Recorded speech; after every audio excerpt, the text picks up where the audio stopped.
개송 327 빠웨이야까 코끼리 이야기. 빠웨이야까라는 이름을 가진 한 코끼리는 젊었을 때는 아주 힘이 세고 강했지만 세월이 흐름에 따라 늙어 허약해지고 말았다. 어느 날 이 늙은 코끼리는 물을 마시려고 연못에 들어갔다가 그만 늪에 빠졌다.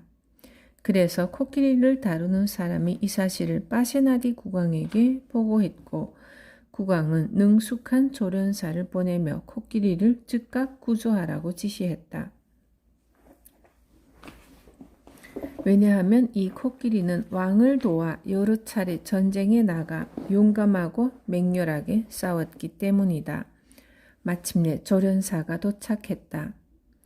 그렇지만 정황을 살펴본 조련사는 사람의 힘으로는 도저히 코끼리를 끌어낼 수 없다는 것을 알게 되었고, 그래서 조련사는 꾀를 내어 왕실 군악대를 동원해 힘차고 씩씩한 군악을 연주시켰다. 그러자 코끼리는 우렁찬 군악을 듣고 자기가 전쟁터에 나간 듯한 기분을 일으켜 정신을 차리고 힘을 모아 늪에서 솟구쳐 나와 언덕 위까지 올라왔다. 그 광경을 구경한 비구들이 그 이야기를 부처님께 사료했다. 그러자 부처님께서는 이렇게 말씀하시었다. 비구들이여, 마치 코끼리가 스스로의 힘으로 늪에서 빠져나오듯이 너희도 번뇌라는 이름의 늪에서 용감하게 벗어나야 하느니라.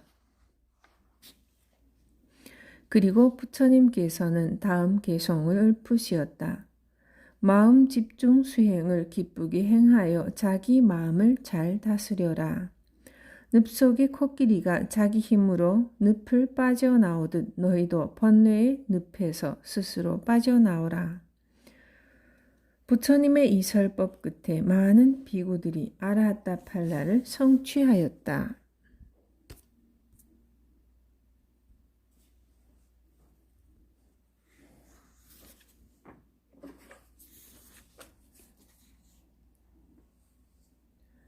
개송 328, 330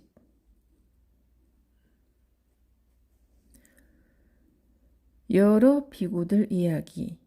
한때 꼬삼비 비구들이 두 파로 갈라져 다툼을 벌인 적이 있었다. 한 파는 계율을 가르치는 스승을 따르는 비구들이었고, 다른 파는 경을 가르치는 스승을 따르는 비구들이었다.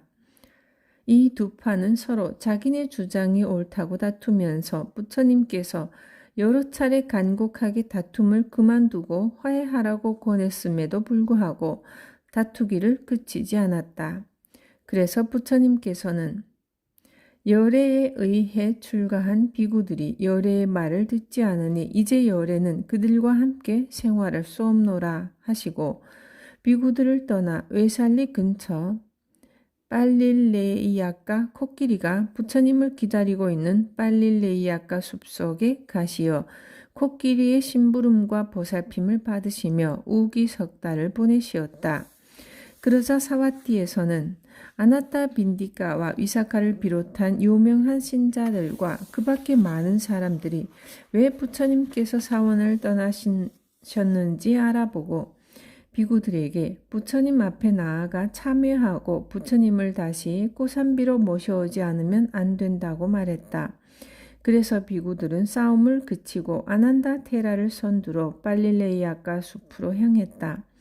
이때 아나타 빈디카와 위사카 등도 동행했는데 부처님이 계시는 숲에 이르렀을 때 아난다 테라는 숲속에 홀로 계시던 부처님 앞에 여러 사람이 갑자기 나타나는 것은 합당치 않은 일일지도 모른다고 생각하여 자기가 먼저 부처님을 뵙고 말씀을 드리겠다고 제의했다.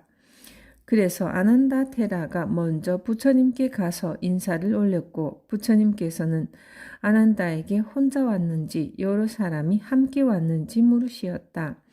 이에 아난다가 사실을 말씀드리자 부처님께서는 그러면 같이 온 사람들을 불러오라고 하시었다. 비구들은 부처님 앞에 나아가 지난날의 어리석음을 참여하고 이후부터는 부처님의 말씀을 잘 따르겠노라고 맹세했다. 그런 다음 그들은 부처님께 지난 3달 동안 숲속에서 혼자 지내시느라고 얼마나 고생이 많으셨는지 여쭈었다. 그러자 부처님께서는 이렇게 말씀하셨다. 비구들이여, 그같이 말하지 말라. 저 빨릴레이 약과 코끼리가 열애를 잘 보살펴 주었기 때문에 열애는 그동안 아무 불편을 모르고 고요히 지낼 수 있었느니라. 비구들이여, 빨릴레이 약과는 그동안 실로 열애의 훌륭한 벗이었느니라. 그는 또한 참으로 진실하며 잘 순종하는 심부름꾼이었느니라. 비구들이여, 너희가 만일 저 코끼리와 같은 좋은 벗이 있다면 그와 함께 행동하도록 하여라. 그렇지만 만일 그 같은 착한 벗을 가질 수 없거든 홀로 살아감이 훨씬 좋으니라. 그리고 부처님께서는 다음 개송 3편을 읊으시었다. 만일 총명하고 품행이 바르고 슬기롭고 진실한 벗을 얻을 수 있거든 그와 함께 기쁘고 안락하게 살아가라. 그러면 생사의 위험에서 벗어나게 되리니 그러나 만일 총명하고 품행이 바르고 슬기롭고 진실한 벗을 얻을 수 없거든 자신의 승리로 세운 나라를 버리고 홀로 지내는 왕과 같이 마땅과 코끼리가 홀로 숲속에서 삶과 같이 기쁘고 안락하게 홀로 살아가라. 차라리 홀로 살아가라. 어리석은 자와는 벗할 수 없는 것. 저 마땅과 코끼리가 숲속에서 홀로 살아가듯 홀로 살며 악을 행하지 않고 집착 없이 살아가라.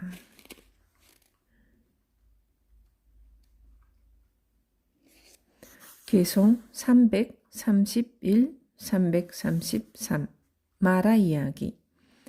어느 때 부처님께서는 히말라야 산 근처에 있는 고요하고 작은 수도원에 계시었다. 이에 그 나라는 악독한 왕에 의해 아주 가혹하게 다스려지고 있었다. 그리하여 부처님께서는 이렇게 생각하시었다. 나라를 다스림에 있어서 꼭 사형과 같은 엄한 형벌이나 그 밖에 가혹한 처벌이 있어야만 하는가? 아니면 그런 극형이 없이도 나라를 잘 다스릴 수 있는가? 대저 왕이 백성들에게 고통을 주지 않고 고통의 원인을 제공하지 않으면서 정의롭고 바르게 법을 집행하며 나라를 다스릴 수는 없는 것인가? 이때 마라는 부처님께서 나라를 다스리는 문제를 생각하신다는 것을 알고 자기 나름대로 이렇게 생각했다. 지금 붓다는 나라를 통치하는 데 욕심을 일으키고 있다. 그런데 나라를 다스리다 보면 마음을 잘 집중시키지 못하기가 쉽다. 그러므로 붓다가 왕이 되면 그 또한 마음을 잘 집중치 못하여 나는 그의 사로잡힘으로부터 벗어날 수가 있을 것이다. 그러면 그는 다시는 나를 붙들지 못하리라. 나는 이제 그가 왕위를 욕심내도록 충동해야겠다. 그래서 마라는 부처님 앞에 나타나 이렇게 말했다. 부처님이시여, 부처님께서는 왕이 되시어 나라를 다스리도록 하십시오. 그리하여 사형을 없애시고 사형을 집행할 원인도 없게 하시고 어떤 정복해야 할 필요도 없애십시오. 그리고 정의롭고 바른 판결로 백성들에게 일체의 슬픔과 좌절을 주지 마시고 그들을 잘 다스리십시오. 그러자 부처님께서는 말씀하시었다. 오 마라여, 네가 열애의 마음을 어찌 알겠느냐? 너는 그같이 말하지 말지니라. 열애의 생각은 내 생각과는 아주 다르나니 열애에게는 너와 의논해야 할 일이 없느니라. 그리고 부처님께서는 다음에 개송 3편을 읊으시었다. 필요할 때 벗이 있으면 즐거운 일, 가장 큰 즐거움은 다른 이와 기쁨을 나누는 일, 공덕을 쌓아두면 생명이 끝날 때 즐거우며 거기서 더 즐거운 건 모든 두카를 떠나는 것.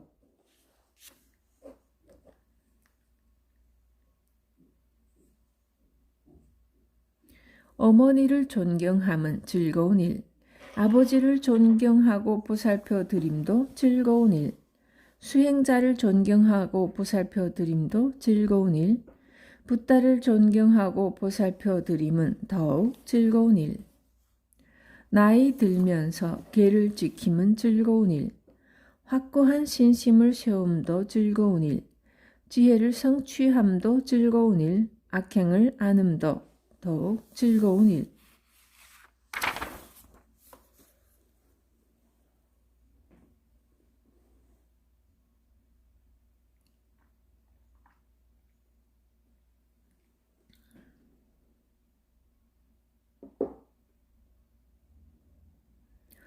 제24장 애역의 장.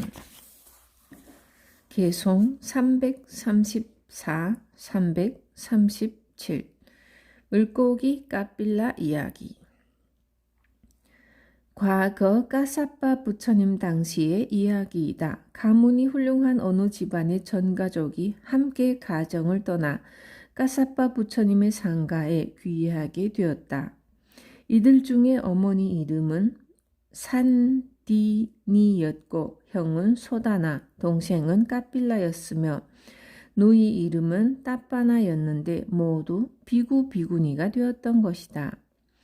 비구가 된 두 형제는 크고 작은 일을 하면서 자기들의 스승을 잘 보필하고 있었다. 그러던 어느 날 그들은 스승에게 비구로서 배우고 행해야 할 기본적인 것이 무엇인지 여쭈었다. 그러자 스승은 부처님의 말씀을 배우는 길과 마음을 밝히는 수행을 하는 길이 있다고 설명해 주었다. 그러자 소나다 비구는 이렇게 생각했다. 나는 나이가 들어 출가했으니 부처님의 말씀을 공부하기보다 마음을 밝히는 공부를 해야겠다. 이같이 결심한 소다나 비구는 스승으로부터 좌선 수행에 관한 법문을 듣고 수행 주제를 받아 숲속으로 들어가 열심히 좌선 정진하여 마침내 아라하타 팔라를 성취하였다. 한편 동생 까빌라 비구는 이렇게 생각했다. 나는 아직 젊으니까 먼저 부처님의 말씀을 배우고 나이가 들었을 때 마음을 밝히는 수행을 해야겠다. 그래서 그는 열심히 삼장을 배웠고 마침내 삼장법사가 되었다. 그는 이 같은 대단한 지식 때문에 명예가 드날려졌으며 많은 제자들이 따랐다. 그리고 신자들도 그에게 풍부한 공양을 올렸기 때문에 그는 점점 명예를 중히 여기고 독선으로 흘러 진리에 대한 해석까지도 자기 멋대로 뜯어서 하곤 했다. 그래서 다른 비구들이 그에게 까빌라 테라여, 테라는 어째서 옳은 것을 그르다 하고 그른 것을 옳다 하며 허물을 허물이 아니라 하고 허물이 아닌 것을 허물이라 하시오. 테라처럼 많이 배우신 분이 사리 판단을 그같이 거꾸로 하면 되겠소? 하고 충고했다. 그러면 그는 매우 불쾌하게 생각하면서 부처님의 말씀도 잘 모르는 주제에 누구를 훈계하느냐고 핀잔을 주며 상대방을 무시하고 경멸하는 태도를 보였다. 그래서 다른 비구들은 이제 까빌라 비구에 대해서는 더 이상 어찌할 수 없다고 판단하여 그의 친형인 소다나 비구에게 사정을 말하자 소다나 비구는 동생에게 태도를 바꾸라고 간곡하게 권했다. 그러나 동생은 아라한이 된 형의 충고까지도 귀담아 듣지 않았다. 그러나 형은 형대로 2번, 3번 충고를 거듭했고 그런데도 끝내 동생이 형의 말을 무시하자 마침내 소다나 비구는 동생에게 이렇게 선언했다. 네가 저지른 행동은 모두 네가 과보를 받게 될 뿐이다. 이 같은 말 한마디를 남기고 소다나 비구는 더 이상 동생에 대해 관심을 보이지 않았다.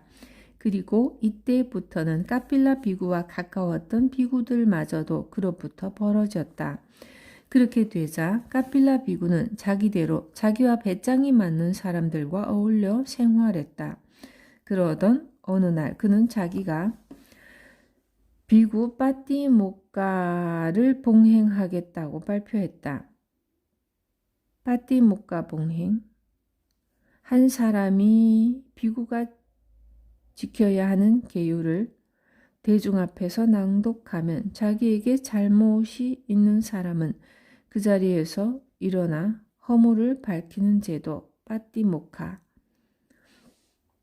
그러더니 부채를 들고 법상에 올라가 빠띠모카를 낭송한 뒤에 평상시처럼 비구 대중에게 이렇게 물었다. 비구들이여, 여기 모인 비구들 가운데 어느 누구든지 자기 허물을 고백하실 분이 계십니까? 그러나 빠띠모카에 참석한 비구들은 저런 비구에게 빠띠모카를 행한들 무슨 가치가 있겠느냐고 생각하시어 침묵을 지킬 뿐이었다. 그러자 까필라 비구는 화가 나서 소리쳤다. 부처님의 말씀이나 계율이 무슨 소용이 있단 말이오? 그것은 아무 의미도 없는 것이요. 사실 빠띠모카라는 것도 하거나 말거나 아무 차이가 없는 거요. 이렇게 외치고 그는 법상에서 내려왔다. 까필라 비구는 실로 이처럼 까사빠 부처님의 가르침을 능멸했던 것이다. 그래서 뒷날 형 소나다 테라는 아라한으로서 파리니빠나에 들어 다시 생을 받지 않았지만 동생 까필라 테라는 죽어서 대아비 지옥에 태어나고 말았다. 그리고 까필라의 어머니와 누이도 까필라처럼 행동했기 때문에 역시 지옥에 떨어졌다. 그들은 그때부터 두 부처님 사이에 기나긴 기간 동안 이루 형언키 어려운 고통을 겪었다. 그런 다음에도 까필라의 악법이 다하지 않아서 금생에는 아찌라와디 강의 물고기로 태어났다. 그런데 그 물고기는 비닐은 황금색으로 고왔지만 입에서는 아주 고약한 냄새를 풍기는 것이었다. 어느 날 그 마을 사람들은 물고기를 잡으려고 그물을 챙겨 강으로 나갔다. 그들이 그물을 던졌다가 건져 올리자 그물 속에서 황금색으로 빛나는 물고기 한 마리가 걸려 있었다. 사람들은 너무나도 신기해서 이곳저곳으로 물고기를 가지고 다니면서 자랑했다. 그러다가 이 물고기를 왕에게 바치면 왕으로부터 후한상을 받으리라 생각해 물고기를 가지고 왕을 찾아갔다. 왕은 물고기를 보고는 이 물고기가 어떻게 해서 황금색을 띠게 되었는지를 오직 부처님만이 아시리라 판단했다. 그래서 왕은 어부들을 이끌고 부처님이 계시는 곳으로 갔다. 이때 물고기가 입을 열자 입에서 풍기는 냄새가 지독하기 이를 데가 없어서 잿다와나 수도원이 냄새로 가득 찰 지경이었다. 왕이 부처님께 여쭈었다. 부처님이시여, 어찌하여 물고기는 황금색을 띠게 되었습니까?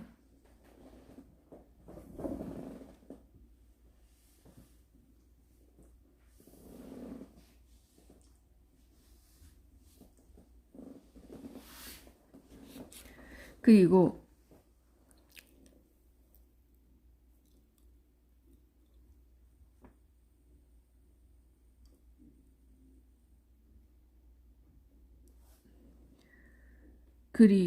물고기의 입에서는 왜 이렇게 지독한 냄새가 나는 것입니까? 이에 대해 부처님께서는 이렇게 대답하시었다.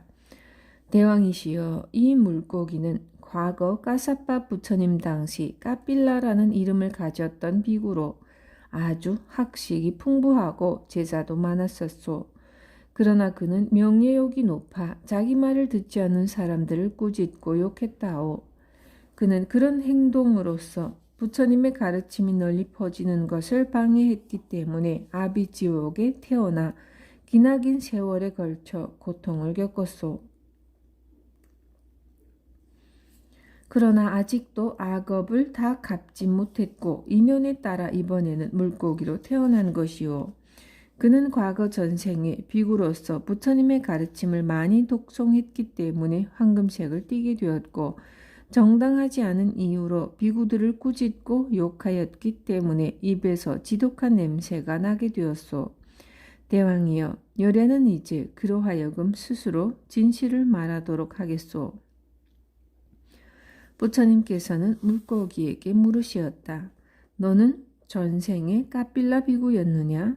부처님이시여 그렇습니다. 너는 어디로부터 왔느냐? 부처님이시여 저는 아비지옥으로부터 왔습니다. 그러면 너의 어머니 산디니와 누이 동생 따빠니는 어떻게 되었는가? 그들도 모두 아비지옥에 태어났습니다. 이제 너는 어디로 가느냐? 부처님이시여 저는 다시 아비지옥으로 가야 합니다. 물고기는 이렇게 대답하더니 과거에 지은 허물을 뉘우치며 스스로 머리를 부딪혀 그 자리에서 죽었고 곧바로 아위찌니라야에 태어났다. 이때 그 광경을 보고 있던 많은 사람들은 놀라움과 두려움으로 소름이 돋고 털끝이 일어섰다. 그러자 부처님께서는 그들이 두려워하시는 것을 알고 다음에 계속 내편을 읊으시었다. 사람에게 마음 집중이 없으면 욕망이 자라기가 등나무 같아 그가 이 세상에서 저 세상으로 방황하는 것 마치 열매를 찾아 헤매는 숲속의 원숭이와 같다. 누구든 간에 하찮은 감각적 쾌락에 욕망이 지나치면 그에게는 반드시 슬픔의 독이 자라난다.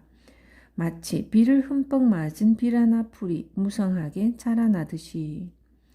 누구든지 간에 하찮은 감각적 쾌락의 욕망을 다스리면 그에게는 반드시 슬픔의 독이 사라진다. 마치 연꽃 위에 물방울이 스스로 굴러떨어지듯이. 그러므로 여울에는 여기 모인 많은 사람들에게 진실로 설하나니 하찮은 감각적 쾌락의 욕망을 뿌리째 뽑아버리라. 마치 비라나 향초를 뽑아낸 뒤에 우시라 향을 얻듯이. 그리하여 마치 갈대를 휩쓸어 버리는 홍수 같은 생사의 마라가 다시는 너희를 파괴하지 못하게 하라.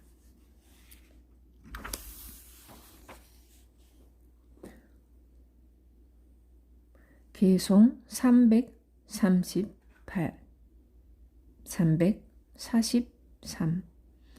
어린 암돼지 이야기. 어느 날 부처님께서 라자가하 성 안에서 탁발하시던 도중 아주 더러운 어린 암돼지 한 마리를 보시고 가만히 혼자 미소를 지으셨다. 이때 부처님을 모시고 가던 아난다 테라는 왜 부처님께서 미소를 지으셨는지 여쭈었다. 그러자 부처님께서는 이렇게 말씀하시었다.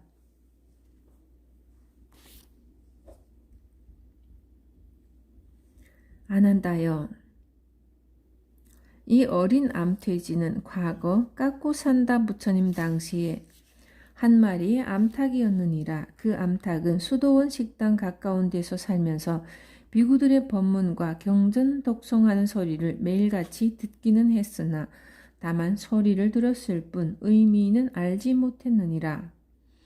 암탉은 뒷날 죽어서 운빨이국의 공주로 태어났는데 어느 날 공주는 화장실에 갔다가 거기서 구더기가 득실되는 것을 보았느니라.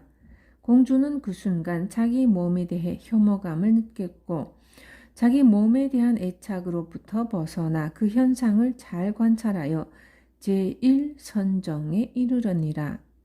제1선정은 마음을 어떤 대상을 밀착시켜 마음과 대상 사이에 조금의 유격도 생기지 않게 되면 윗닦아가 성취되며 그 결과 환희가 일어나는 경지. 그녀는 그 뒤로도 수행을 계속했고 죽어서는 브라흐마 천상에 태어났으며 거기에서 수명이 다하자 아주 오래전의 과보 때문에 이번에는 어린 암돼지로 태어난 것이니라. 열애는 암돼지의 이 같은 전생을 알고 미소를 지었느니라. 이때 아난다 테라를 비롯해 부처님의 말씀을 듣고 있던 많은 비구들은 정확하게 이를 데 없는 깜마의 법칙을 알고 큰 두려움을 느끼는 한편 감동에 휩싸였다. 그러자 부처님께서는 비구들의 그 같은 변화를 아시고 그들에게 욕망의 어리석음에 대해 설법하신 끝에 탁발하시던 길 한가운데서 다음에 계속 여섯 편을 읊으시었다. 나무가 비록 베어졌더라도 만일 그 뿌리가 견실하고 상처 없으면 다시 거기에서 새싹이 나오듯 미세한 욕망이라도 제거치 않아 남아있으면 이로 인해 투카가 자라나고 또 자라난다.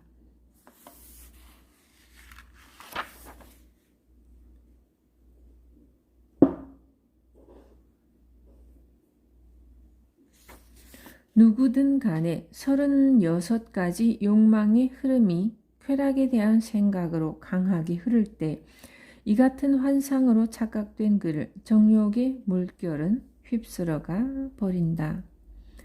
36가지 욕망은 육근, 눈, 귀, 코, 혀, 몸, 마음.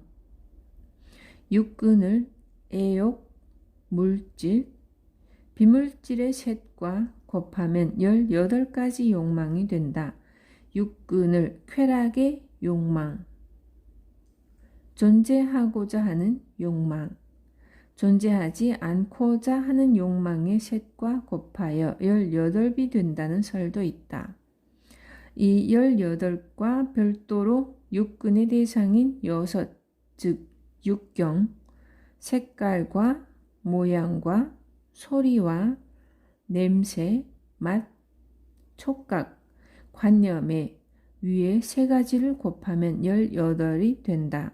그리고 이 둘을 합한 것을 36가지 욕망이라 한다.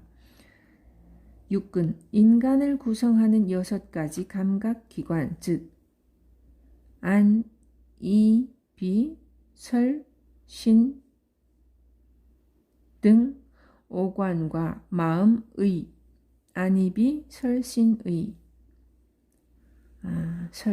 설은 혀, 몸, 신. 이 중 오관을 하나로 묶고 마음을 넷으로 세분한 것이 오온이다. 육경은 육근의 대상, 즉 색깔과 모양, 색, 성향, 미, 촉, 법 등 6가지, 색깔과 모양을 색이라 하고 소리는 성이라 하며 향, 색성향에서 향은 냄새이고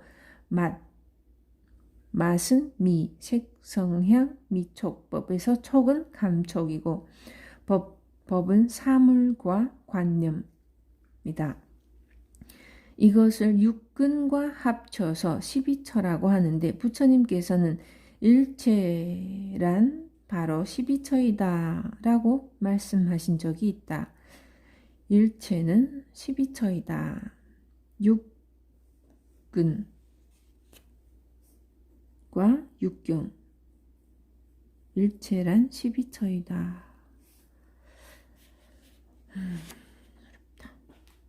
욕망의 물결은 모든 감각기관을 향해 흐르고 욕망의 넝쿨은 육근을 통해 나타나 육경에 의해 자라난다. 욕망의 넝쿨이 이같이 자라나는 것을 본 현자는 넝쿨의 뿌리를 완전히 뽑아버린다. 중생에게는 욕망에 얽힌 행복이 있다. 이들은 쾌락에 집착되어 있어서 쾌락에 빠져 다른 쾌락을 계속 추구한다. 이것이 진정 태어남과 늙음의 원인이거늘. 중생이 욕망에 젖어 넋을 잃음은 마치 덫에 걸린 토끼와도 같나니 그들은 욕망의 족쇄에 얽혀 있어 한량없는 두카, 한량없는 고통을 받고 또 받는다.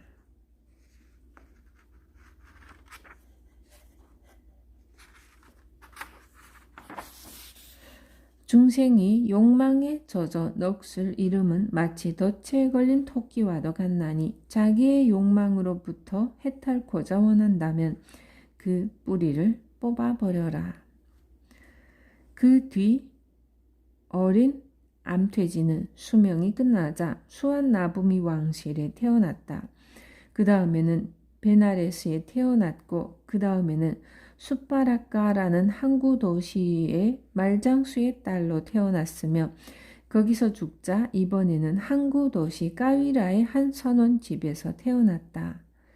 그 다음에는 아나라다뿌라의 한 귀족 집안 가장으로 다시 태어났고, 그 다음에는 남쪽 나라의 복간다라는 마을에 수마나라 불리는 사람의 딸로 태어났다. 거기서 그는 아버지의 이름을 따라 수마나라고 불리었다. 뒤에 복간다 마을 사람들이 모두 다른 곳으로 이사해버려 마을이 황폐해지자 그녀의 아버지는 가족을 데리고 디가와삐라는 왕국의 마히문이라는 마을에 집을 짓고 정착했다. 그런데 왕의 일을 처리하기 위해 그곳에 온 대신 라쿤다카 아틴바라가 수마나를 보고 단번에 사랑에 빠져 청혼을 해왔고, 두 사람은 성대하게 결혼식을 올리고 대신이 살던 마하푼나 지방으로 가서 살았다.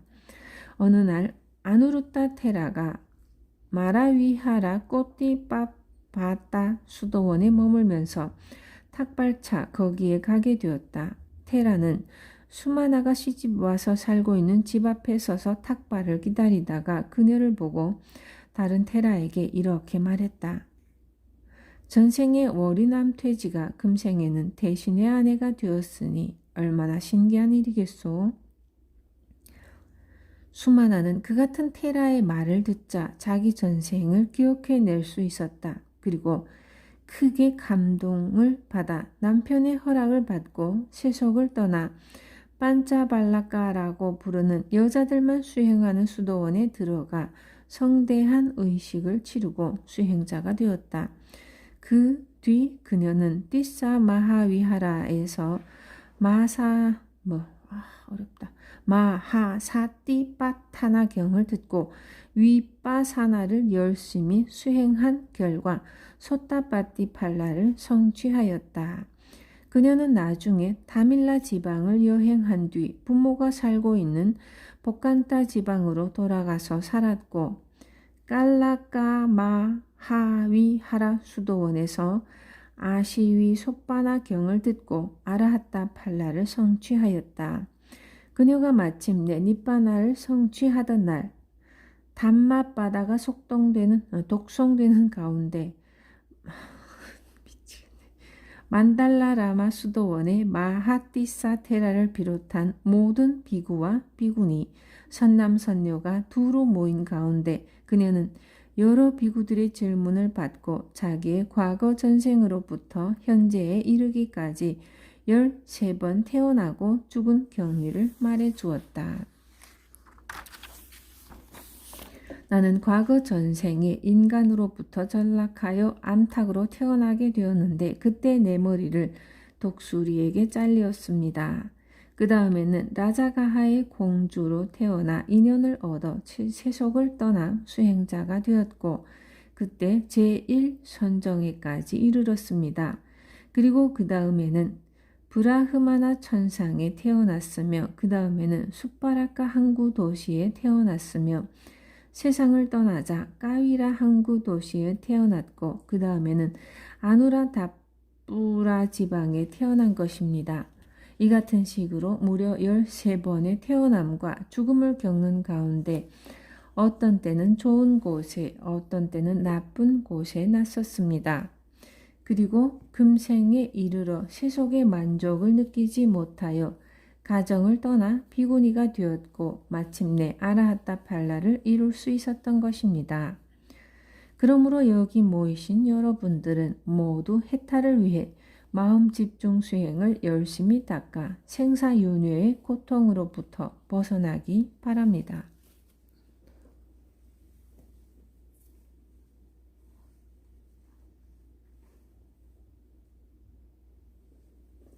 이같이 간곡하게 타이른 뒤 숫바나는 마침내 파리니빠나를 실현하였다.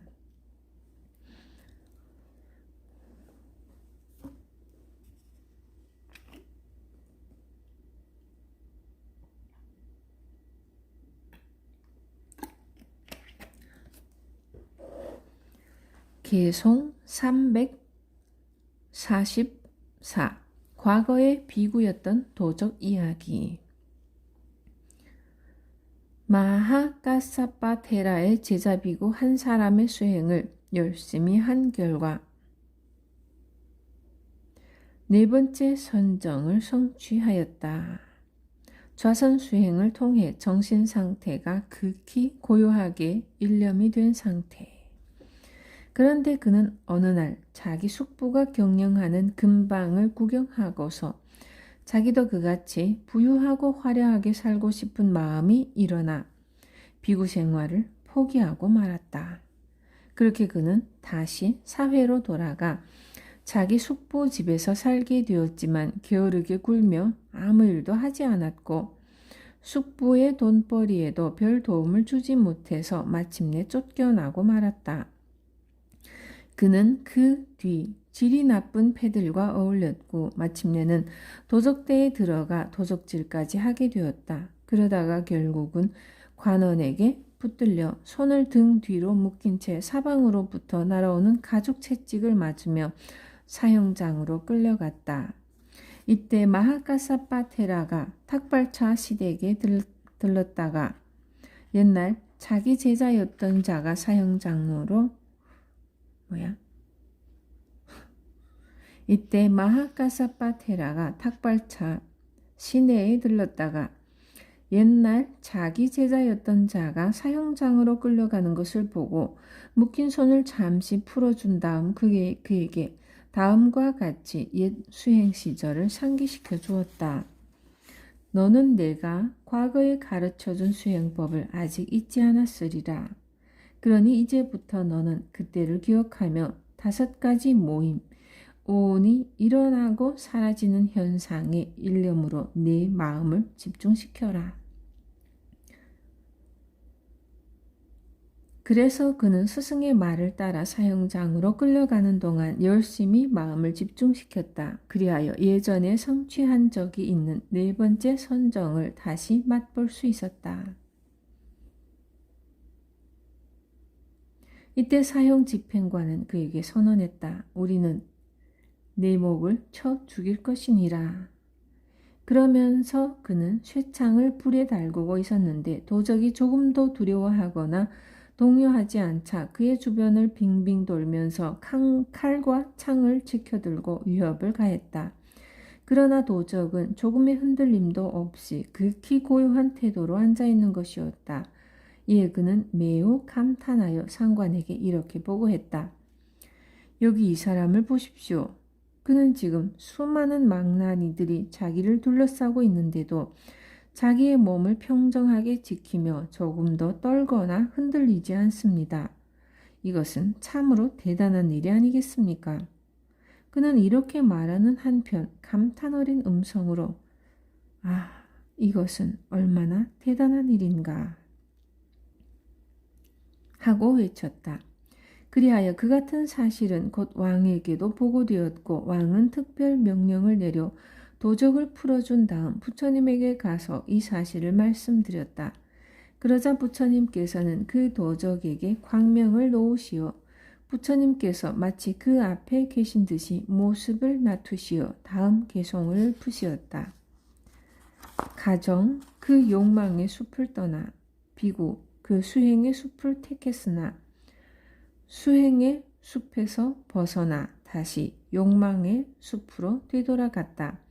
모두들 와서 보라. 욕망의 자유로부터 다시 욕망의 얽매임으로 달려간 자를. 부처님의 이 설법을 들은 과거 비구였던 도둑은 비록 쇠창 끝과도 같이 위태롭게 많은 망나니들에게 둘러싸여 있는 절박한 상황이었지만 태어나고 죽는 현실을 관찰 대상으로 삼아 일념을 이루었다. 그리하여 재행, 무상, 일체, 계고, 제법, 무아의 3가지 진리로 대표되는 이 세계의 진실을 깨달아 소타파티팔라를 성취하는 한편 신통력까지 얻었다. 그는 곧 기쁨에 충만하여 허공으로 솟구쳐 허공에 있는 채로 부처님께 인사를 올리더니 왕을 비롯한 수많은 사람들이 지켜보는 가운데서 아라하타 팔라를 성취하였다. 재행무상, 일체, 계고, 재범, 무아.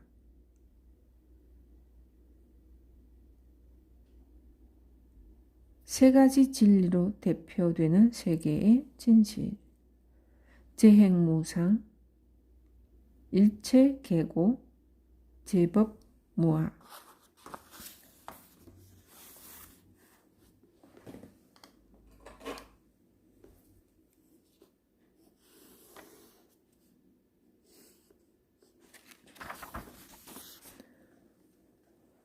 개송 345, 346.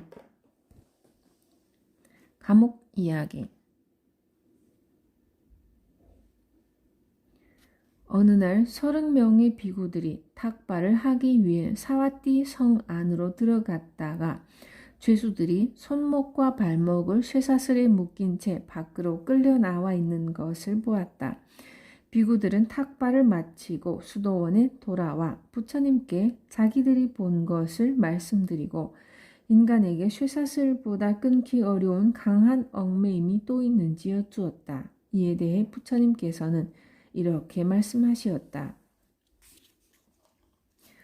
비구들이여, 이 세상 사람들은 한결같이 자녀를 원하고 재산을 원하여 명예를 원하고 먹을 것과 옷을 원하고 오래 살기를 원한다. 이것은 쇠사슬보다 수만 배, 수십만 배나 강한 얽매임이니라. 이것에는 한계가 없고 이것은 줄어드는 법이 없으며 끝이 없고 다함이 없기 때문이니라. 그러므로 현명한 사람은 굳은 결심을 세워 이 같은 욕망을 끊고 세속을 떠나 비구가 되어 숲속으로 들어가 고요히 좌선하나니 그리하여 마침내 모든 번뇌에서 벗어나 진정한 해탈의 즐거움을 얻고 대자유인이 되느니라. 그리고 부처님께서는 다음에 개송 2편을 읊으시었다. 지혜로운 사람은 말한다. 나무와 쇠사슬의 얽매임은 차라리 강한 것이 아니라고. 재산과 아내와 자녀 그리고 보석과 폐물들의 얽매임이 훨씬 더 강하기에 그 얽매임이야말로 진정 강한 거라고 현자는 말하나니 이것이 사람을 낮은 세계로 끌어당기는 것, 이것은 실로 놓아버리기 어려운 것. 그러므로 현자는 쾌락을 버리고 세상을 떠나 더 이상 쾌락을 구하지 않는다.